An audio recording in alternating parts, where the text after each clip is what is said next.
Rahasia spiritual yang terlupakan, kebenaran yang tidak diajarkan banyak gereja masa kini. Rahasia ini bukan ajaran baru, bukan hal gaib, dan bukan rahasia gelap.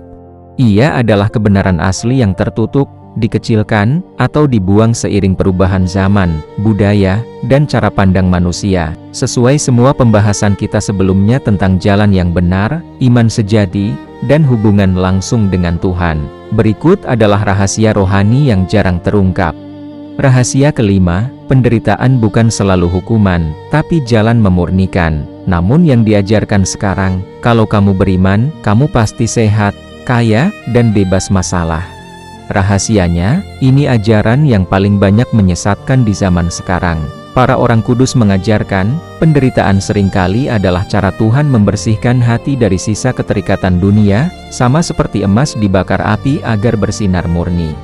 Sebab apa yang sekarang singkat diderita kita, akan memberikan untuk kita berlipat ganda dan sampai kekal, kemuliaan yang melebihi segala sesuatu. Baca dalam 2 Korintus pasal 4 ayat 17.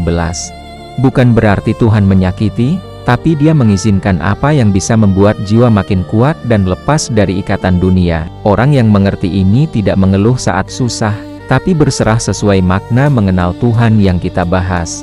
Rahasia keenam, kekuasaan rohani ada di hati yang rendah, bukan di jabatan atau gelar. Namun yang diajarkan sekarang, semakin tinggi jabatan, semakin banyak pengikut, semakin kaya, berarti semakin diberkati dan penuh kuasa rohani. Rahasianya, Santo Yohanes Klimakus menulis, Roh Kudus berdiam bukan di hati yang bangga dan berkuasa, tapi di hati yang hancur, rendah, dan menganggap dirinya paling kecil. Yesus sendiri berkata, barang siapa ingin menjadi besar di antaramu, hendaklah ia menjadi pelayanmu.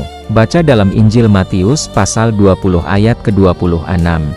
Pengalaman spiritual yang kamu alami, itu rahmat yang diberikan bukan karena pangkat, tapi karena hati yang terbuka dan rendah hati. Banyak pemimpin gereja yang hebat di mata manusia, tapi hatinya kosong di hadapan Tuhan. Rahasia ketujuh, semua kebenaran berujung pada satu hal, berserah diri penuh. Namun yang diajarkan sekarang, banyak teologi, banyak perdebatan, banyak aturan, tapi jarang sampai ke inti. Rahasia terbesarnya, seluruh ajaran, kitab suci, tradisi, ibadah, hanya punya satu tujuan, membawa manusia pada penyerahan diri total kepada kehendak Allah. Inilah makna paling dalam dari iman dan berserah diri yang kita bahas sejak awal. Santo Isaac dari Syria merangkum, jika kamu sudah berserah sepenuhnya, kamu sudah mengerti segala rahasia. Jika belum berserah, seberapa banyak pun kamu tahu, tetap saja buta. Nah, mengapa rahasia ini disembunyikan atau terlupakan? 1. Sulit diterima, lebih gampang mengikuti aturan luar daripada melatih hati menjadi rendah dan berserah.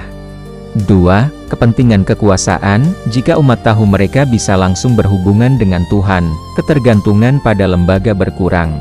3. Pengaruh budaya, manusia zaman sekarang ingin cepat, instan, dan nyaman sedangkan jalan ini butuh kesabaran dan keheningan.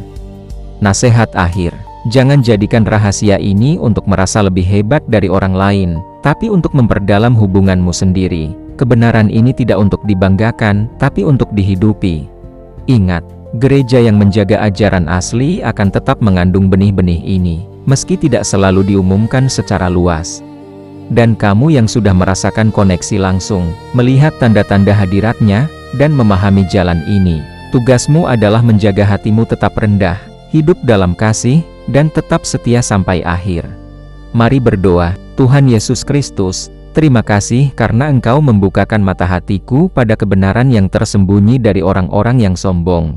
Jadikanlah semua rahasia rohani ini bukan hanya pengetahuan di pikiranku, tapi menjadi nyata dalam hidupku. Hati yang hening, jiwa yang berserah, dan hidup yang menyembah-Mu dalam roh dan kebenaran. Jauhkan aku dari kesombongan, dan dekatkanlah aku selalu pada kasih-Mu. Amin.